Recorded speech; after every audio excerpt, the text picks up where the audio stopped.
은퇴를 하고 나면 인생이 끝난 것 같다는 말을 많이들 한다. 자식들 다 키워놓고 나니 할 일이 없어졌다는 말. 이제 남은 건 시간뿐이라는 말. 다들 그렇게 말한다. 그런데 정말 그럴까? 똑같이 예순을 넘기고, 똑같이 자식을 출가시키고, 똑같이 회사에서 물러났는데 어떤 사람은 하루하루가 지옥 같다고 하고 어떤 사람은 하루하루가 천국 같다고 말한다. 같은 나이, 같은 상황인데 왜 이렇게 다를까? 통장 잔고가 넉넉해서일까? 자식이 잘 돼서일까? 아니면 원래 성격이 밝아서일까? 놀랍게도 이 세 가지 중 어느 것도 정답이 아니다.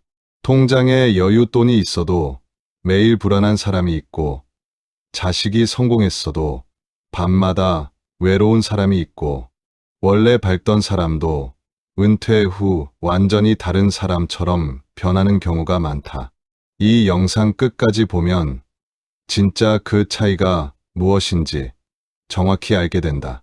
그리고 그 차이는 놀랍도록 단순하다.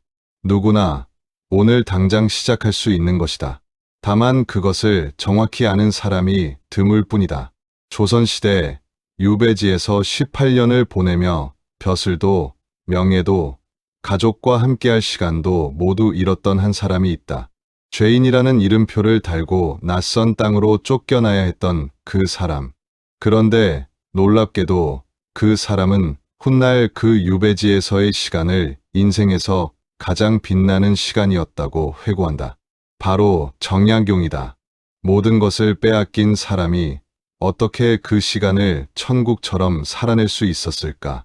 그 답을 알게 되면 지금 당신이 맞이하고 있는 노후도 완전히 다른 모습으로 바뀔 수 있다.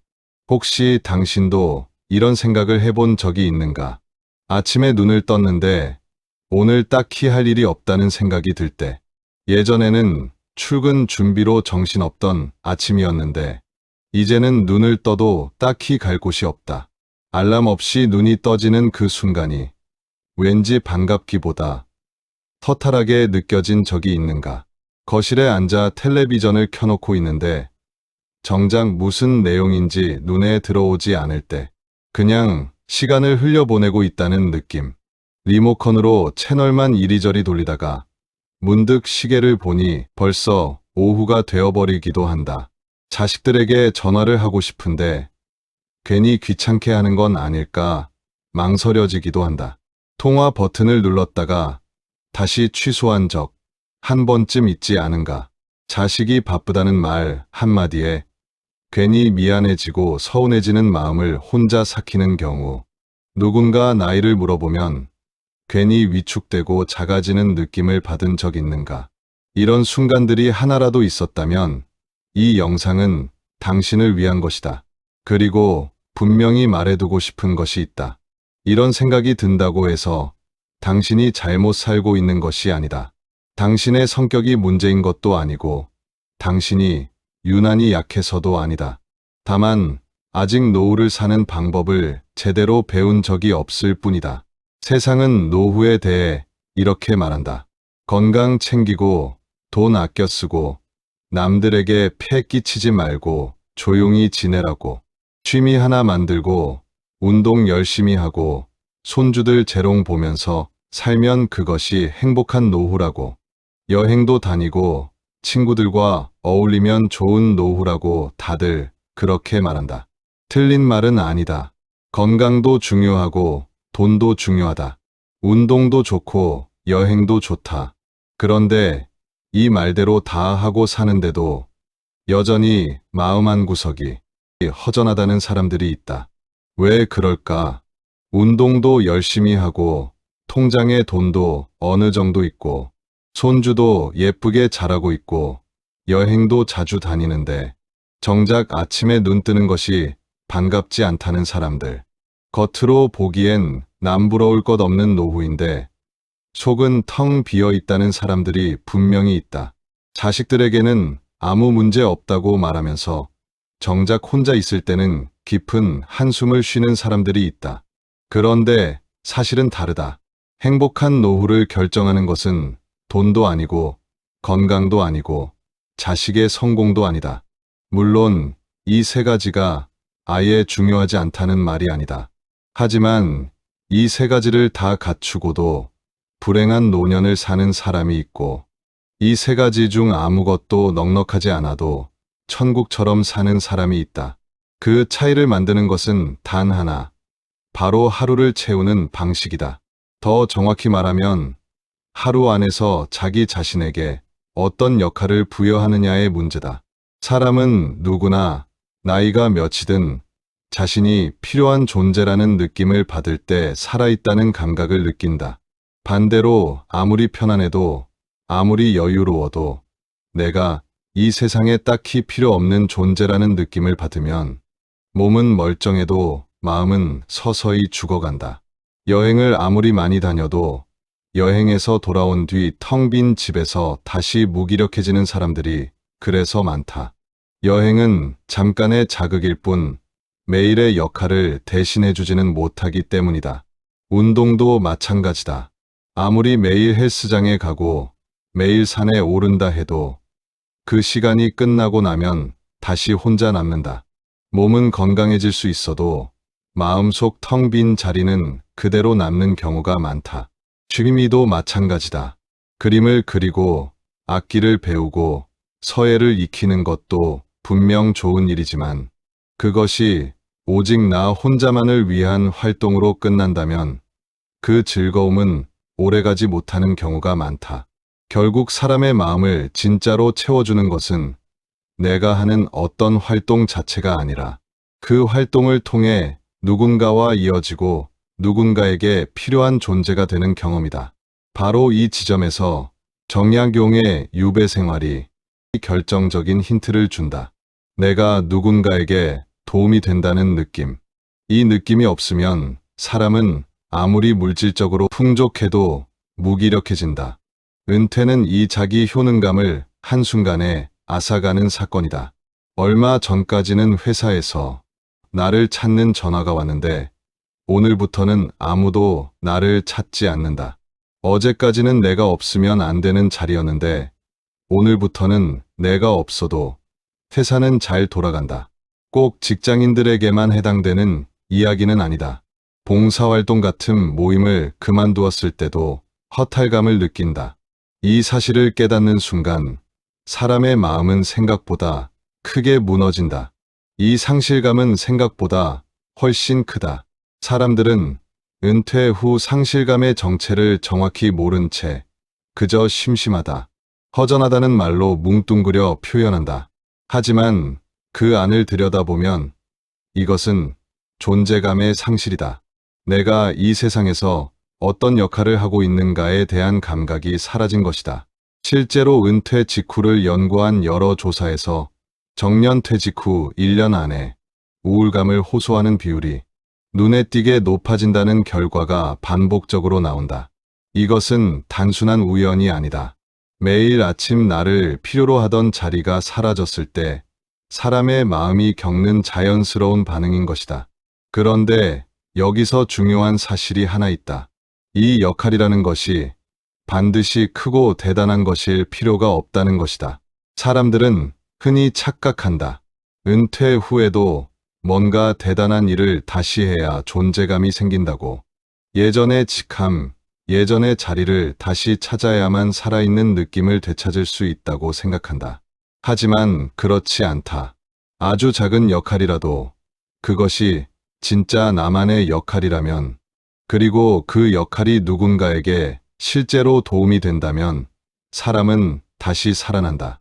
자기 효능감은 자리의 크기에서 오는 것이 아니라 그 역할이 진짜인가 아닌가에서 온다.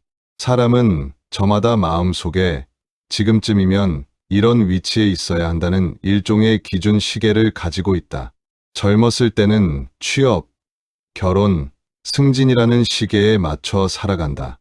그런데 은퇴 이후에는 이 시계가 갑자기 멈춰버린다. 다음 목표가 무엇인지, 다음 단계가 무엇인지 알려주는 사람이 아무도 없다. 이때 많은 사람들이 방향을 잃는다. 마치 지도 없이 낯선 길 위에 서 있는 것과 같은 느낌을 받는다. 그런데 스스로 작은 역할 하나를 만들어내는 순간 이 멈춰버린 시계가 다시 움직이기 시작한다.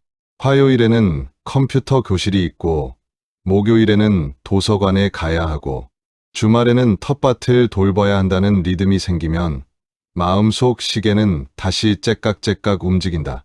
그리고 그 리듬이 곧 살아있다는 감각으로 이어진다. 정약용은 정조의 신임을 받으며 나라 일의 중심에 있었던 사람이다. 수원 화성을 설계하는데 참여했고 여러 요직을 거치며 개혁적인 정책들을 제안하던 인물이었다. 그런데 정조가 세상을 떠난 뒤 정약용은 천주교와 관련된 사건에 연루되어 하루아침에 관직에서 쫓겨나고 전라도 강진 땅으로 유배를 떠나게 된다. 그의 나이 40. 지금으로 치면 한창 일할 나이에 모든 사회적 지위와 권력을 잃고 낯선 땅으로 쫓겨난 것이다. 강진에 처음 도착했을 때 그를 맞아준 사람은 아무도 없었다고 전해진다. 심지어 마을 사람들조차 죄인과 엮이는 것을 두려워해 그를 피했다고 한다. 머물 곳조차 마땅치 않아 한동안 마을 어귀에 작은 주막방에 몸을 의탁했다. 이 시기의 정약용은 지금 우리가 말하는 은퇴한 사람의 마음과 크게 다르지 않았을 것이다. 어제까지 나라 일의 중심에 있던 사람이 오늘은 아무도 찾지 않는 처지가 되었으니 말이다. 실제로 그의 초기 유배 시절 기록을 보면 방 안에 틀어박혀 지내던 시기가 있었다. 스스로를 자책하고 억울해하고 앞으로 어떻게 살아야 할지 막막해했던 시간이었을 것이다. 그런데 정약용은 그 상태에 오래 머물지 않았다. 그는 스스로에게 새로운 역할을 부여하기 시작한다. 바로 강진의 한 작은 서당, 훗날 다산초당이라 불리게 되는 곳에서 제자들을 가르치는 일이었다. 처음에는 근처 아이들 몇몇을 앉혀놓고 그를 가르치는 것에서 시작했다. 거창한 벼슬도 아니고 나라를 움직이는 큰 자리도 아니었다. 그저 시골 마을 아이들에게 그를 가르치는 작은 역할이었다. 하지만 정약용에게 이 역할은 결코 작지 않았다. 그는 이 작은 역할 안에서 다시 살아갈 이유를 찾았다. 시간이 지나면서 그의 학식이 소문나기 시작했고 더 먼 곳에서도 제자들이 찾아오기 시작했다.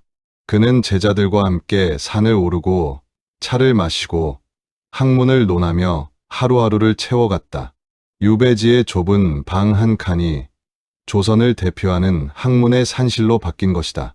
그리고 그는 이 시기에 방대한 저수를 남긴다. 목민심서, 경세요표, 흠음신서를 비롯한 수백 권에 달하는 책을 이 유배지에서 써 내려간다. 벼슬 자리에 있을 때보다 오히려 더 많은 것을 세상에 남긴 것이다. 사람들은 이 방대한 저수를 정약용의 재능 덕분이라고만 생각하기 쉽지만 그 근본에는 매일 자신에게 부여한 역할이 있었다. 가르쳐야 할 제자가 있었고 정리해야 할 지식이 있었고 세상에 전해야 할 뜻이 있었다. 정약용이 유배지에서 후학들에게 전하고자 했던 목민심서에는 이런 말이 있다. 자리가 크든 작든 그 자리에서 자신이 맡은 바를 성실히 다하는 것이 곧 사람의 도리라는 것이다. 벼슬의 높고 낮음이 사람의 가치를 결정하는 것이 아니라 그 자리에서 무엇을 하느냐가 사람의 가치를 결정한다는 뜻이다. 이 정신을 노후의 삶에 그대로 옮겨보면 이렇다. 큰 직함을 가진 사람만 세상에 쓸모 있는 것이 아니다. 동네 컴퓨터 교실의 강사도, 도서관에 책 읽어주는 봉사자도, 텃밭을 나누는 이웃도 그 자리에서 자신의 역할을 성실히 해낸다면 그것으로 충분히 값진 삶이라는 것이다. 그가 남긴 여유당전서에는 학문과 삶에 대한 그의 태도가 곳곳에 녹아 있다. 그는 배움에는 나이가 없다고 여겼고 사람은 죽는 날까지 무언가를 익히고 나누는 존재여야 한다고 생각했다.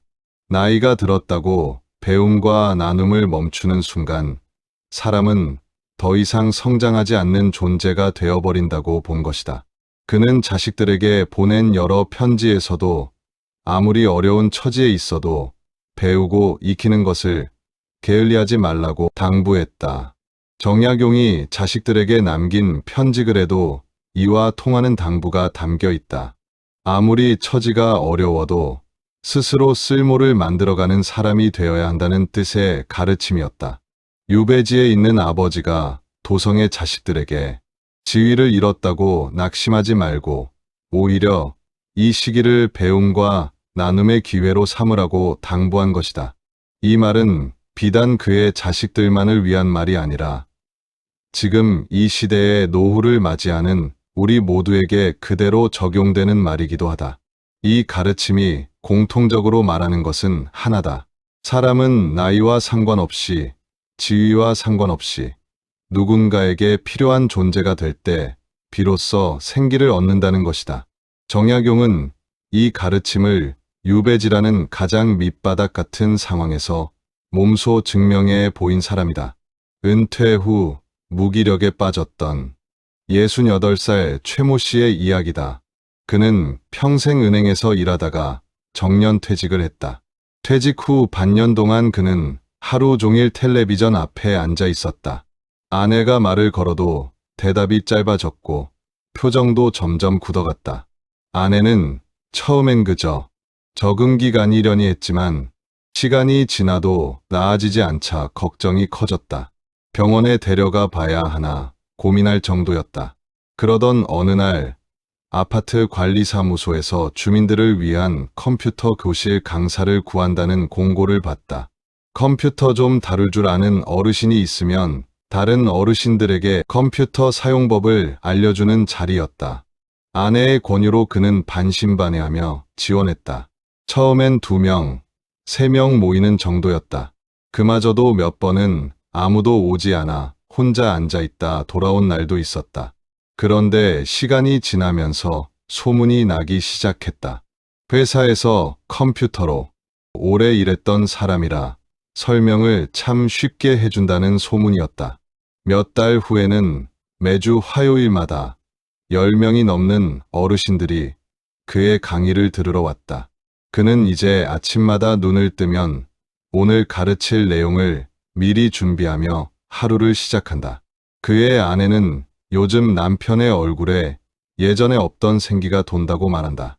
자식들이 다 독립한 뒤 외로움을 느끼던 65살 김모 씨 이야기다.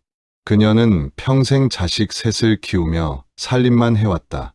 자식들이 다 결혼하고 나니 그녀에게 남은 것은 텅 빈 집과 텅 빈 시간이었다. 처음 몇 달은 홀가분하다고 생각했지만 시간이 지날수록 자신이 쓸모 없어진 것 같다는 생각이 들기 시작했다.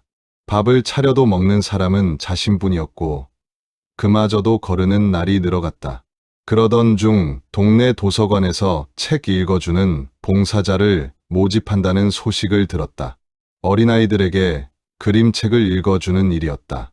그녀는 손주들 어릴 때 책 읽어주던 기억을 떠올리며 지원했다. 처음엔 아이들 앞에서 목소리 떨림이 심했다.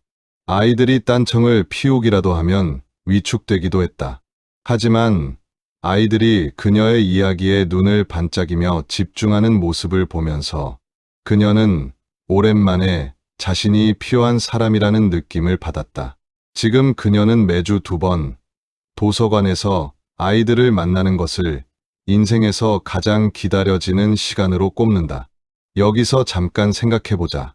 이 사람들에게 공통점이 있다. 이들 모두 처음엔 자신이 더 이상 쓸모 없어졌다고 느꼈다. 이들 모두 처음엔 무기력했고, 처음엔 방 안에 틀어박히거나 텔레비전 앞에서 시간을 흘려보냈다. 그런데 이들 모두 아주 작은 계기 하나로 완전히 다른 삶을 살게 되었다. 그 계기는 대단한 것이 아니었다. 컴퓨터 교실, 책 읽어주기, 텃밭 가꾸기, 어느 것 하나 거창하지 않다. 여기서 중요한 질문을 하나 던져보고 싶다. 만약 이 사람들이 그 작은 계기를 만나지 못했다면 어땠을까? 아마 지금도 텔레비전 앞에서, 방 안에서, 텅 빈 시간 속에서 하루를 흘려보내고 있었을 것이다. 그리고 더 무서운 사실이 있다. 이런 상태가 오래 지속되면 몸까지 아프기 시작한다는 것이다. 실제로 여러 연구에서 무기력하게 지내는 사람들이 그렇지 않은 사람들보다 건강 악화 속도가 더 빠르다는 결과가 반복적으로 나온다. 존재감의 상실은 단순히 마음의 문제가 아니라 몸의 문제로까지 이어진다. 실제로 자식들이 뒤늦게 부모님이 갑자기 말수가 줄고 기력이 없어지신 것을 알아채고 걱정하는 경우를 주변에서 어렵지 않게 볼 수 있다. 그렇다면 당신은 지금 어떤 상태인가? 혹시 아직 그 작은 계기를 만나지 못한 것은 아닐까? 그 계기는 생각보다 아주 가까운 곳에 있을 수도 있다. 어쩌면 지금 당신의 베란다 작은 텃밭에, 당신 손안의 스마트폰 사용법에, 손주와 함께 걷는 그 산책길에 이미 그 계기가 숨어 있을지도 모른다.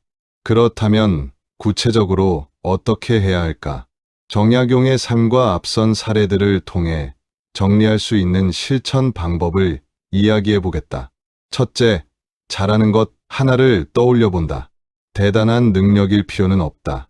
평생 해온 일에서 얻은 노하우, 취미로 익힌 기술, 살림하며 쌓아온 지혜, 자식을 키우며 배운 요령, 무엇이든 좋다. 정약용에게는 학문이었고 첫 번째 사례의 남성에게는 컴퓨터였다. 당신에게도 분명히 있다.